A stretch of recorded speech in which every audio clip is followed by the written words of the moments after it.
मुझे बताइएगा हुमायूं अहमद साहब कि ये इतनी बड़ी स्ट्रेटजी आप लोगों ने अपनाई। अली अमीन गंडापुर साहब आते हैं लेकिन विदाउट एनी क़यादत आप लोगों को बुला लेते हैं, अली अमीन गंडापुर साहब गायब हो जाते हैं। ये पाकिस्तान तहरीक इंसाफ ने किस किस्म की एहतजाज की कॉल दी थी जिसमें नाकामी ही नाकामी है? बिस्मिल्लाहिर्रहमानिर्रहीम, इय्याका नअबुदु व इय्याका नस्तईन। देखिए, सबसे पहले बात ये नाकामी बिल्कुल नहीं है। जो टारगेट था और जो कहा गया था वो ये था कि डी चौक पहुंचना है। वहां पे पहुंचे, वहां पे आपने विजुअल्स देखे कि इन लोगों ने अपने डर की वजह से, अपनी नाकामी की वजह से, सिविल हुकूमत की टोटल नाकामी की वजह से इन्होंने आर्टिकल 245 इन्वोक किया।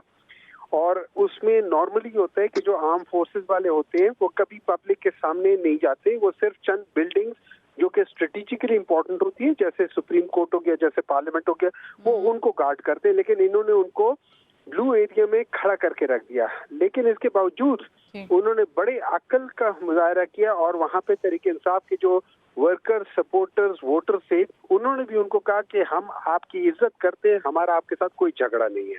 और फिर उसके बाद वहां से उन्होंने वो सारा वहां से उनके थ्रू निकल कर आ गए, वो लोग भी साइड पर हो गए, फिर हम वहां पहुंच गए। अब यहाँ पे एक मिसअंडरस्टैंडिंग हुई जो कि जिसका जवाब मेरे ख्याल में Ali Amin Gandapur is the best person to give, कि वो क्यों वहां से कहीं इधर चले गए या उधर चले गए, उसका जवाब यही तो मेरा अगला सवाल था सेनेटर साहब, क्योंकि अली अमीन गंडापुर साहब he was supposed to go directly to D Chowk instead of KP house.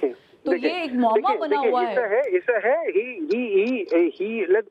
जो लोग वहाँ थे उन्होंने बताया कि वो ऑलमोस्ट डी चौक से, वो जो कौन सी जो कलसूम प्लाजा है which is half a kilometre from D Chowk, ठीक है, वो वहां से वो उन्होंने वो टर्न किया है। It could be anything, I don't know, so वही जवाब दे सकते हैं, मैं उसका जवाब नहीं दे सकता। आप मुझे बताएं कि पार्टी के अंदर क्या चल रहा है, उनकी एब्सेंस से मुताल्लिक 20 घंटे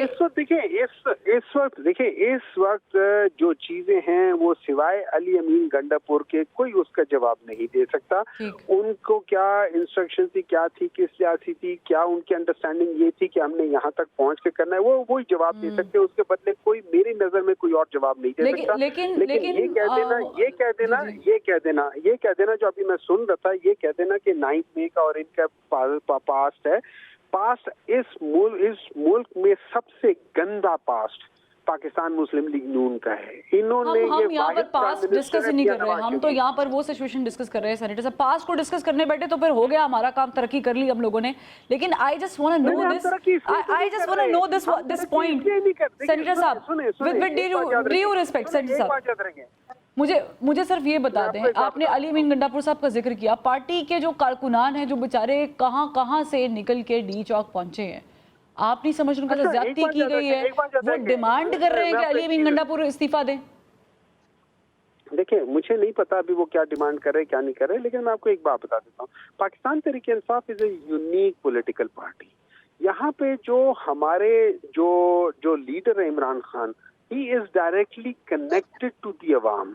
अवाम ने जो इस दफा वोट दिया है, वो जिन लोगों को टिकट मिला है, उन टिकट वालों को उन्होंने देखा ही नहीं है कि कौन किसको टिकट मिला है, कौन है, किधर से है, कहाँ से है, कौन है, क्या नहीं है। उन्होंने देखा है कि इसके ऊपर मोहर लगी है इमरान खान की, उन्होंने उसको बगैर जाने, बगैर सोचे, बगैर माने उसको। चले शार्पली टाइम बहुत कम है सेनेटर साहब, एक शार्पली आंसर मुझे कीजिएगा, फिर मैं बलोच साहब से भी लूंगी उनका मौकिफ।